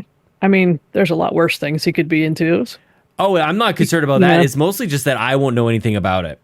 Yeah. I think is the learn together. Thing. And I'm actually looking forward to it, and I hope that I can. It's a bit of a fear of failure on that one for sure. Like, because I really don't know anything about it. There's YouTube videos out there. I know. You could find out. I know, but I think this is the way of a parent. That someday your kid will become better, stronger, faster. All the things. Yeah. And Minecraft, I think, is like, I'm waiting. Like, that's going to be that milestone. Like, that's going to be that marker for us. Although he's probably better at math than me already, so there's that. He's already a freaking calculator. Holy cow! My niece and nephew are definitely better at touch controls. Like, they're doing stuff in Roblox. I'm like trying to do it. Like, I can't figure it out. I know. There's not too many things that make me feel more old than trying to text somebody. I'm like, my stupid fat thumbs are. I can't type the right thing. Like, and I'm actually saying, I'm putting my phone down. Like, just give me a damn keyboard. Like, I'm that old. I am at that stage in my being senile. Oh my goodness. So what else are you guys playing together now? Husband and I? Yeah. It's just, all he plays is Animal Crossing now. That's it, huh? That's it. It's nuts. Wild to me. I mean, who am I to say? I'm playing Forza right now, so, like, whatever. You play He's enjoying it, so. Yeah, nice. So what did he see me playing recently? Oh, you know what he looked at and said maybe he would like to try it? Splatoon 3. Ooh. It's like, you what? Nice. Is he coming? Is he coming with you to Rome? Nice. Oh, it'd be great to meet him. That's awesome. Yep. Like, now you have to understand, Splatoon controls like Minecraft. Or you're like moving your character and moving the camera with the two sticks. That's so funny because I don't think of Splatoon and Minecraft in that way, but you're right. Like, it's that camera movement that's different, right? In Animal Crossing, you have 3 camera settings. Yep. That's it. Yep. I don't know. He might not do that, but there's some other Animal Crossing like games that have been coming out recently. I think if I get sucked into one, then I can get him onto it if it's on Switch. Though, if Game Pass Family Plan comes out, I know I'm going to be picking him up an Xbox. I can't believe that hasn't happened yet. Like, it seemed like it was any day. Yep. Although, who knows? We keep looking at Phil's shelf these days, and there's something there, some sort of hint. What's your plan for Extra Life, though? So you're going to be there Friday night and kind of spending the night in a hotel, wake up, we'll get started. Like, what kind of games do you want to play? All of them. All of the games. We have 25 hours. You realize it's daylight savings in the middle of it all? It is ridiculous. Like, what are you doing to us, Extra Life? You can pick any weekend of the year. It's the same. Look, I had to drink extra Diet Mountain Dew to be up till 10 o'clock tonight. I mean, Brendan Myers changed the game last year. He brought like an inflatable mattress and just kind of like set up in the corners. Like, I'm going to go, power nap over here. And kudos to him, too, because he even woke up, too. Like, some people go, like, I'm going down for 45 minutes, and they're gone for 6 hours. Like, it's a full sleep. I don't think I can lay down for a short period of time. It's not. It's a risky maneuver. Yeah. And even when you do get back up, like, are you good? Or are you just, like... I guess if I could make it into the wee hours of the night. I'll probably wake up at 6 o'clock no matter what. Like, that's my body's time. Yeah. Even on the weekends, I wake up at 6 o'clock. So, yeah. Did you say you worked at a fire hall before? Were you a firefighter? Volunteered. Oh, yeah. That's the same thing what I was saying before. Like, you could not. Like, that's intense work. People talk about, like, firefighters, like, oh, yeah, I'm a firefighter. Like, you see some stuff. You are highly responsible and for some very intense situations. And it's just like, yeah, do some firefighting. Like, whatever. Yeah. Like, that's how we talk about going. I give more credence to going to McDonald's. Like, I went to McDonald's. And it's like, man, what firefighter for volunteer, just out of my spare time. Maybe it's why I don't want to leave the house now. I got it all out of my system in my 20s. No kidding. Yeah, this like sense of duty in the family. Can't escape it. It was fun, but it was like a family, right? Yeah. We're all hanging out at the fire station together, doing whatever. And the reason I bring it up there is because that seems like kind of marathon energy and stamina. Like, you gotta, in some cases, you might be like at the end of a shift or something, and then you get the call, and that's gonna keep you around. Always in the middle of the night. Yeah. I mean, you got drunk people wrecking on the way home from the bar. That's quite common. Yeah. And then house fires. They happen in the middle of the night. Yeah. There was one just down the street from our place a couple years after we moved in, and it burned both houses on either side. Yep. Just like some random kitchen thing, just like not relieving anybody. Like you hear about like these stupid things, like people playing with fire and whatever. But like when it's just like some electrical short, nobody's fault really, and the whole house like goes, oh my gosh, that's awful. So good for you so you were actually like spraying down houses? Yeah. That's why. Yeah. I think the thing that's what people typically think of, I would imagine, with firefighting is like, you get on the truck and you get the water and all that stuff. But like, it's the other thing that you were mentioning, like with the car wrecks and stuff. Yeah. That's when it came to learn that about the job, that it isn't quite as obvious because it's not really part of the name.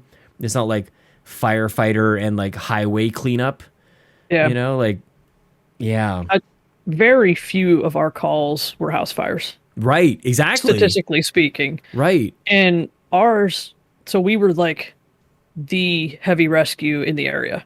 So like for all the surrounding departments, if there was a vehicle wreck, we were the ones coming to do the rescue part. Oh. So we went on a lot of that. But then it's, something happened, somebody hit a tree into a power line, whatever, that they just need to stand there and control traffic. Mm-hmm. There's not enough cops around, like all the BS stuff. My basement's flooded. Yeah. All stuff. Yeah. Call the firefighters. Yep. A lot of. So you can do anything now. That's the thing. Like you get so well rounded in that because you kind of just have to think on the spot and like who knows what's going to show up. Very spontaneous. Yeah. Did you ever want to like not volunteer, like and become like a firefighter? Like no, because I didn't get into that till I was already in college. Yeah, I was on my trajectory. So. Oh, okay. Yeah. So just spare time. That's wild. My uncle used to do it, actually. And again, like, he didn't really talk really much at all, actually, which is really sad because he passed away a couple of years ago and didn't really ever get to hear too many stories from him. But he was, the fire department in his town came to his funeral and they showed up in a big, big way. But I never knew anything like that about him, that those are the types of things that he would have been doing. Like, especially because it was in Kelowna, which is in British Columbia. Forest fires are happening all the time in British Columbia. Every summer it's hot and it's dry and then just like they just light up. So I always just pictured him just like taking care of forest fires. That's what I always thought. But yeah, now that I'm thinking about it a little bit more, probably not. Probably seeing all the worst of stuff. Oh my gosh. Yeah. But, it's easy to stay up all night when you're on the scene of a fire. Like, you have that shot of adrenaline. Big time.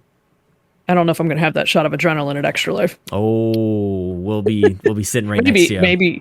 Maybe for, like, shooting each other on Sea of Thieves or something. Mm-hmm. Well, I don't know how you feel about this, or we'll have to just measure everybody's comfort level, but we we are renting a couch, and we will absolutely be having Extra Life incentives. Like, how many people can we cram onto this couch? Nice. We're going to be the reason why you don't want to rent a couch out to people. Yeah. Like, a bunch of stinky gamers that have been up 25 hours. Getting real close to each other. Yeah, last year was a COVID year. We were all like very separate from each other. We were all masked up and everything, so we could just smell our own, marathon breath. And God, even that, like, I should have brought more masks last year because they just kept getting sweaty and would brush against like my little beard thing going on here. That's not a good time. So we're gonna make up for last year. We're all gonna get real close. Yeah, it's super fun. Yeah, I hope that that shot of adrenaline kind of carries on this year because it has. I was there in 2019, 2021 as well. Obviously, 2020 was just totally shut down, and yeah, so far so good. But I'm typically when tiredness kind of sets in, I'm like, I am done. Like the more I think about trying to stay awake, like the heavier my eyelids get, and I'm out. But there's something about being there. We need to strategically plan the big game? multiplayer on the couch. Like, oh, everybody's getting tired. It's time for Mario Kart, or it's time for Splatoon. I actually think Rock Band strategically placed in the middle of the night could be a thing. Like, not that we can stream Rock Band because it's the copyrighted music and whatever, but it's a pretty big space that we're going to be in. So yeah, you can get some activity going with some Rock Band and stuff. Annoy the crap out of everybody else who's just trying to get through the witching hours, and we're all like, banging on the drums and everything. Yeah, it's gonna be wild. Like behind the couch with a cowbell. Mm-hmm. Yes, if somebody brings oh my gosh, I don't even know. Like, I want to say cowbell. That sounds like a great idea, but in practice, we'll see. We might not want to hear that. I feel like they give away cowbells here in Alberta, Canada. Like, welcome to Alberta. Here's your cowboy boots, your cowboy hat, and your cowbell to make noise at the curling tournament that is probably going on at the moment. Oh, that's awesome. There's so many people coming to Extra Life. Like, there's actually, I think there's going to be like 100 people there. It's going to be amazing. Yeah. Yeah. So beware about that. It's going to be, we're all going to be so close and sweaty, and maybe an emergency kind of like shower kit that you can do in the bathrooms with the sink. Just a quick, like, little bird bath. Yep. Just a little tweet. Just a little fresh. My husband's not going to stay up all night. No, he's going to go back to the hotel, and he's coming so that he can drive home Sunday. That's actually really smart. Like, if I went by myself, I was going to just stay another night and drive home Monday. Yeah, that's like you've done it before. I know, I'm just old. No, it's good because you kind of go, like, you plan up until the point where you start, and then you're like, all right, I made it. And then you get to the other side of a 24, 25-hour gaming marathon. You're like, what was I thinking? Yep. Honestly. And if you're there, too, like with Lee, last year, I helped him kind of like pack up and stuff. And like the work just keeps going. Like, you finish the thing, and then it's like you got to get that place back perfectly clean. And because he doesn't own the space. So, yeah, it just kind of kept going. And, you just want to be... You get to a point where you think you're done because that's the timer's up, but no, you gotta get home. Pack up all your stuff. Mm-hmm. Yeah, actually, or drive home or whatever. Yeah, that's smart. Yep. What are the games you want to play? You said all the games, but like, somebody had a list going, but Mario Kart, Splatoon. Yeah. Oh, what else is there? Dave Moore reached out to me about Splatoon, like 8-player custom. We're all gonna be in the same place, like a classic LAN party situation. I think is just awesome. Yeah, we're all just scream at each other. We need things to throw at each other. We need a beach ball or something. Banana peels. Just real life Mario Kart items that we can just hurl at each other. That would be amazing. That's going to mean a lot of extra cleaning on Sunday. Yeah, I mean, real fruit. Yeah, probably. Yeah, probably not the best. Sorry, I cut you off, though. Splatoon, Mario Kart. Yeah. Yeah. Somebody was talking about Sea of Thieves. That's not happening. You guys can have fun with Sea of Thieves. Are you into that? Are you playing Sea of Thieves? I don't much anymore. I Yeah. played up till I got Pirate Legend and then kind of faded out. Mm-hmm. I'd love But to it's see fun. people in pirate gear playing Sea of Thieves all in person, just totally dork out. That'd be awesome. I don't know about that, but Yeah. All right. Well, you try. Sorry, Skinny Matt. maybe somebody else. Yeah, Skinny Matt's all about it. It was I can't wait to. There's gonna be so many people there. It's gonna be great. Holy cow! Nice. Fortnite. People are talking about Overwatch, which I've never played, so maybe I'll download it and just see what it is. And I think that's give a it good a try. idea. Yeah, I think free to play. Like, why not? Yeah, right. Yeah, right. The days or weeks before Extra Life is a great time to just go either through games you've already owned and re-download onto your Switch or whatever, or Game Pass. Like, it's just so great to be able to go download all these games. I'll be maxed out. I've got the external hard drive or whatever, not the external, the expansion pack thing for the Series X, but I'll have my Series S because it's way smaller to bring on the plane and everything. That Series X, and anybody bringing a PS5, you're driving, so it's a little different. Yeah. But flying with a PS5, even taking the train with a PS5, that thing is big. You're gonna need to bring like your cart where you got your TV on. Like, yep. Just wheel. I was already thinking like how I'm gonna pack, but get like one of the big Rubbermaid totes, throw everything in there, and then I think that's I'm a gonna good bring idea. not this chair, but my other like gaming chair because it has a footrest that comes out. I might want That's that at, like smart. hour 12. No kidding. Oh, hour like 1. Yeah. I can't. I have a little thing that I rest my foot on here. Like I'm always putting my foot up on something. I've got a little my guitar amp is over here, so I'll put my feet up over here. Or my computer tower is a little too tall. But I've done that since I was a kid. I've always kind of like rested my feet up on a computer tower. So I always sit on the floor here, so I kick my feet up. But yeah, definitely. Oh, that's super smart. Driving up has its advantages. Yeah, you can pack. I don't have to think about it. I'll just bring everything. Yeah, you don't have to worry about like how is this going to fit in the overhead compartment, or how do I explain this to secure? Was it TSA? Like, yeah, which I do. I always have to explain it a little bit.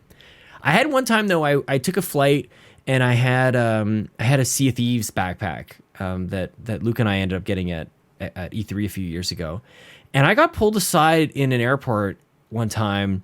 And I think it was because of my backpack, because the guy started like going through my stuff, and I'm like, well, this is weird. Like, what did I do?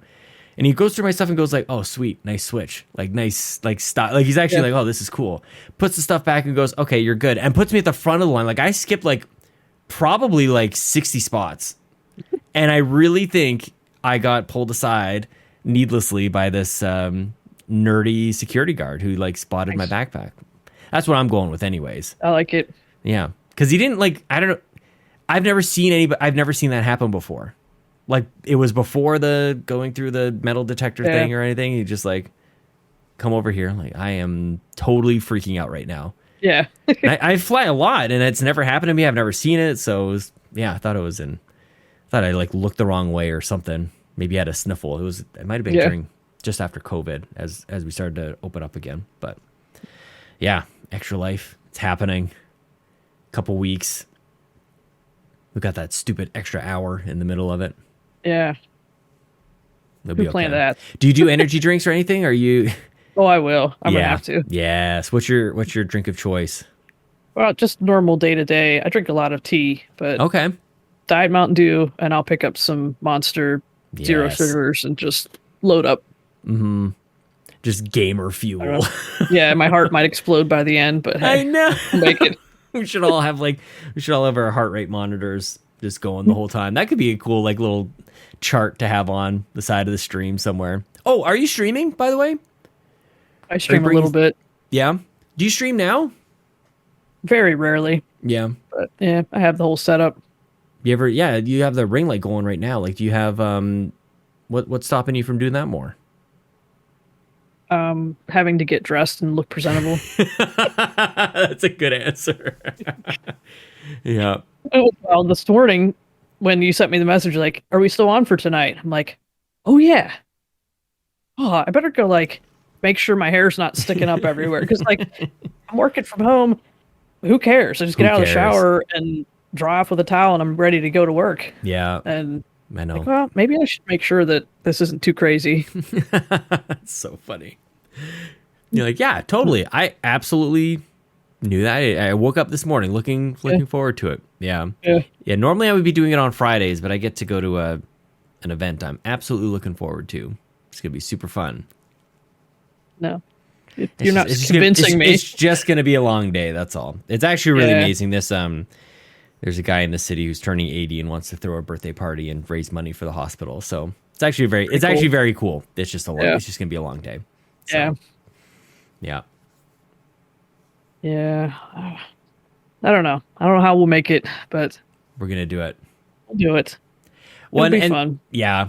The hardest thing is like there are these witching hours. I'd probably say like 12:30, even like 1 o'clock until about 3:34 is like those are pretty rough actually. But once the sun starts coming back up, it's kind of the same. Like your body does that weird like I guess it's daytime. So if you can make it through there, then you're pretty much there. You're in the final countdown. So and I'll be singing that the whole time, just bugging everybody. You guys get me in doses, like 45 minutes, an hour at a time. And we can choose when too. I'm not going to play the podcast at 7 a.m. I'm going to wait till I have my morning caffeine. Exactly. Like I'm just going to pause this and put my phone down over here. You sit over there, Sean. But yeah, no, I'm going to. And I don't have to be at our station the entire time. Normally, like in 2019, I was there most of the time. Last year there's nobody else. Me and Babbitt kind of sit next to each other. This time it's like, I mean, Ryan's gonna be playing Magic the Gathering. I don't know. He better play The Sims. I want to see this. Honestly, can you please start? Like, I know everybody's trying to be nice and kind to Ryan or whatever. Like, we need to up this harassment campaign. We'll do it at Extra Life. Oh my god! Like in person peer pressure. Yes, I love it. Got it. Yes, okay, I can live with that. Because this is amazing. These stories he's coming up with. I know. What a kid. Oh my gosh, that Ryan Turford. Did you know that Babbitt and Kyle are giving away copies of God of War at Extra Life? I heard that. Yes, the collector's edition and a digital copy. So 2 separate prizes. We're just getting started. Bowsah. It's going to be amazing.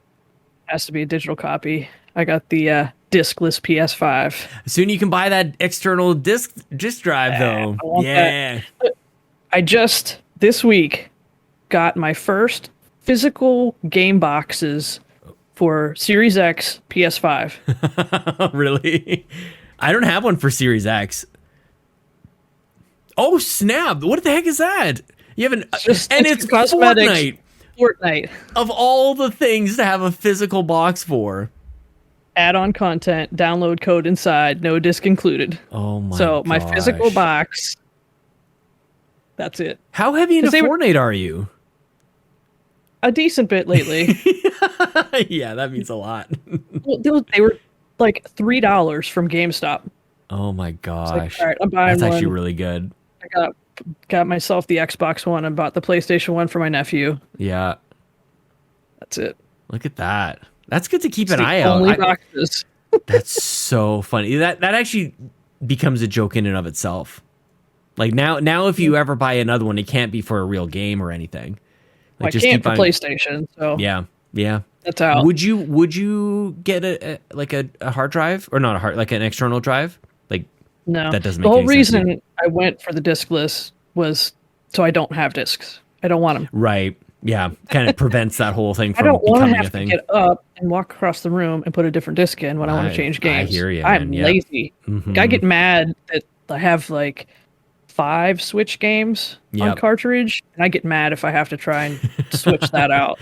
Yeah, like it's just like, I guess I'm not then. Yeah. All right. Okay. We're gonna go back to Animal Crossing because basically I'm not putting Mario Kart in. Yeah, if I'm required to get up and change the cartridge, I might as well not own that game. Yeah. Like, it might as well be that impossible, that out of reach. So, yeah, it's but oddly enough, we do have a lot of physical Switch games, mainly because we share them so much, and that seems to be the easier way. But yeah, man. But a game like Splatoon, I'm glad I have it digital. That's always got to be on there. Like that game is, yeah, that's a forever game. Mario Kart, of course, like most of those, basically multiplayer games. So, but anyway. Anything you might want to go to at a moment's notice. Mm-hmm.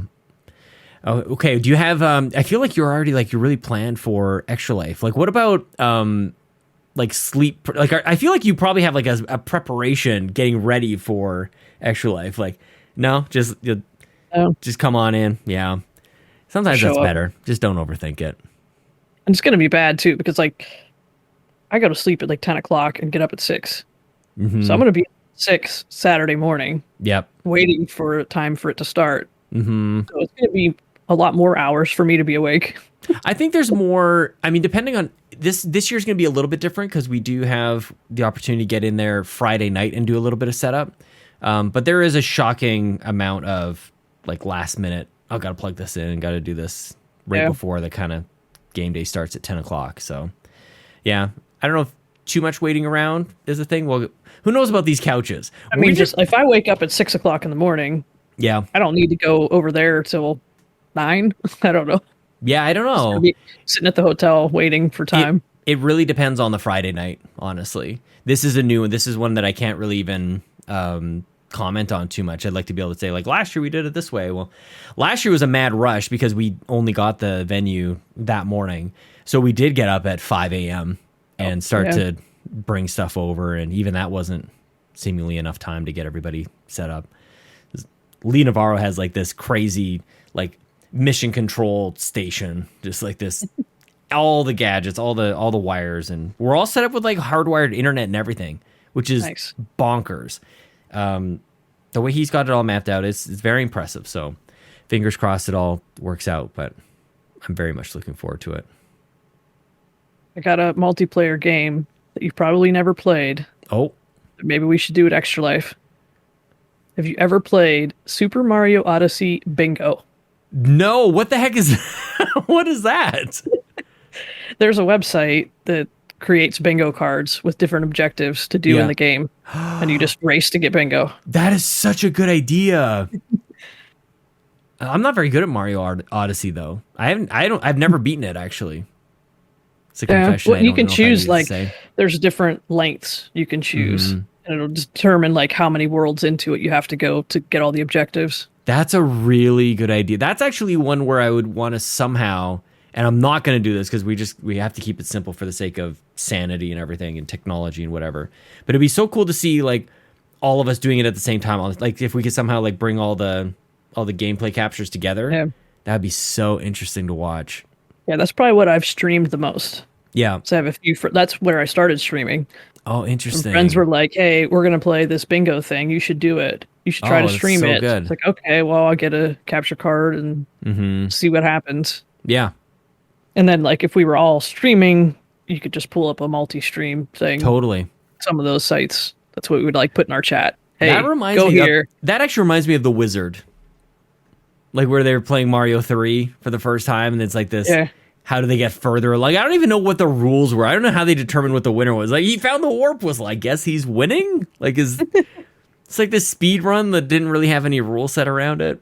I picture, like, a big screen and all the crowd and everything. And I think his name was Lucas, the kid he was playing against. He's always so good at stuff. That sounds awesome, though. I'm totally down for it. I think the one thing that we'll get surprised at, though, is even though it's so weird, it's so hard to describe. It's a long marathon, and it's hard to get through, but it's going to be over before you know it. Like, I don't know if that makes any sense, but yeah.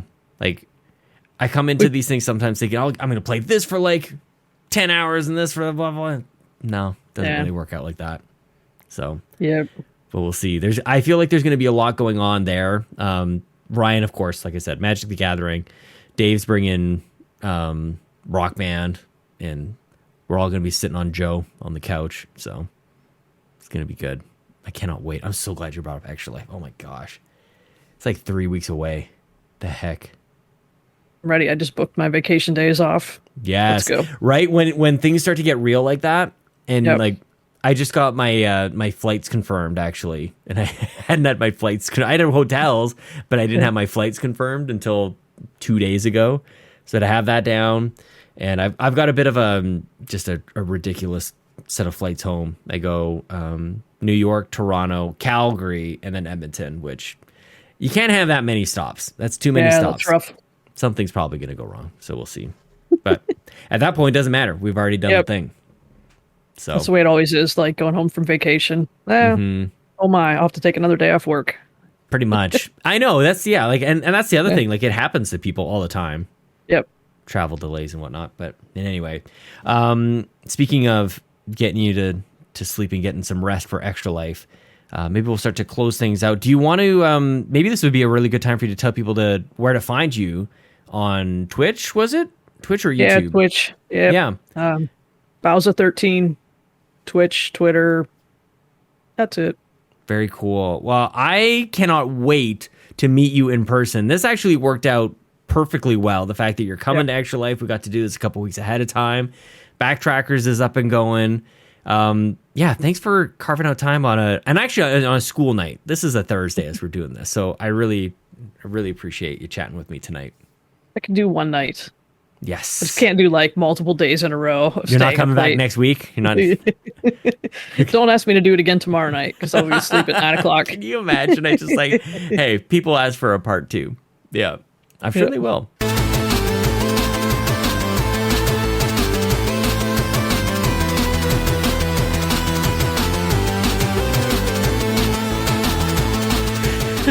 So just a little pull behind the curtain. When I record this, I do the audio version, obviously, as well as the video for youtube.com/carpoolgaming. And sometimes I blow little kissy faces at Ryan Turford, who is the reason pretty much everything happens on YouTube. So thank you so much to Ryan Turford, everybody reach out and say hi to Ryan Turford in the Discord, and of course on YouTube. So hopefully you enjoyed that, Ryan. I'm just going to dedicate this first 15-20 seconds of this outro to you, my friend, and also Seth, who has joined me along with Lockleth on the Nintendo Drive, crushing it with YouTube Shorts. This is all I've ever wanted, you guys. When we did the carpool gaming thing, we started bringing more people together. Like, this is it. We push out so much content together. Let's slice and dice. And I've been learning a lot from Seth, and I think it's just hilarious because we have these moments. Who knows what moment from this episode maybe become a short? It's possible. It's possible. We have a great team.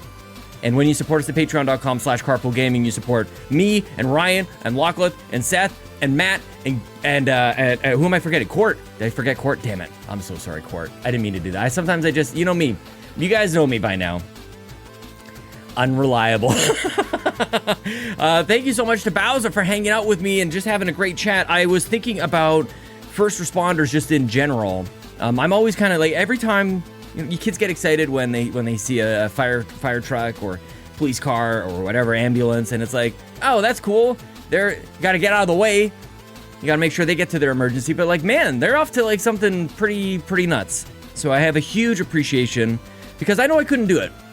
I don't think I could. I don't like saying that I can't do something. I don't really like speaking like that, but I don't think I could do that. So shout out to firefighters, first responders of all sorts. Anybody who serves the community, dude, like, thankless job. Totally thankless. So thank you to everybody for doing that. Thanks to Bowsah again. The every episode of We the GamerCast ends in a clip of the late great Bobby Pauls, my good friend, the Nintendo guru. And this week we've got something special. Thanks again to Josh Stapleton, who continues to send in the clips. So thank you to Josh for that. This makes me actually want to go back and play this game. Bobby and Toby Thornton. Bobby and Toby podcasted a ton. So you're going to hear Bobby talking to Toby about a game called the new Super Lucky's Tale. That game is great. And you should be talking about that instead of Banjo-Kazooie. So enjoy this. Bye, everybody. What is up, everybody, and welcome to a little special episode we're doing here. This show's going to be called Nintendo Chat. No, it's not. Let me start over. Yeah. What is up, everybody, and welcome to an all-new show, a new episode, Nintendo Chat. Myself, I am Bobby, the Nintendo Guru, joined, it's been a while since I've done this, my best friend in all the land, Mr. Toby Thornton. What is it, feels Toby? Right, Bobby. It does feel right. It feels, oh, man, half a husky in the house. We're good. Things are good. Toby, how you been, man? I've been okay. Yeah? People miss you, man. People. Oh, tell me about it. Like, people reach out to me a lot. I've had a lot of tweets, people saying that they miss hearing my voice and they just miss listening to us like banter back and forth. And they're gonna get it today. Yeah, they're gonna get it today. I So Toby reached out to me earlier this week and was like, "Hey man, I just want to talk about a game." And I was like, "What game?" So I gave Toby a list of things, like we could talk about these things, and he was like, he picked one of them, and that's what we're going to talk about. And maybe that's what we'll do. We'll just take some topical things. I'll throw it at Toby. Toby can pick one whenever he has time. So this isn't going to be like a steady weekly thing. This is whenever Toby has time. So so if you want more of this, tweet at Toby's_take and tell him to get off his keister and let's go. My no good keister. Yes, you're no good keister. What game do you want to talk about, Toby? Where are we at here? So I've been playing. Well, actually, I've been playing a few games. Okay. But today we're gonna primarily talk about new Super Lucky's Tale. Yes. On Switch. Yes. This game originally launched on the Xbox. I thought it was going to be Xbox exclusive. And that's where it was going to go, and it'd be locked away, and that's all it would ever be. What was it? E3 2019, right? They come out and they announce it's coming to the Switch. Yeah. A lot of people got excited. I personally got really excited because I wanted to try this game. I wanted to play it. I wanted to check it out.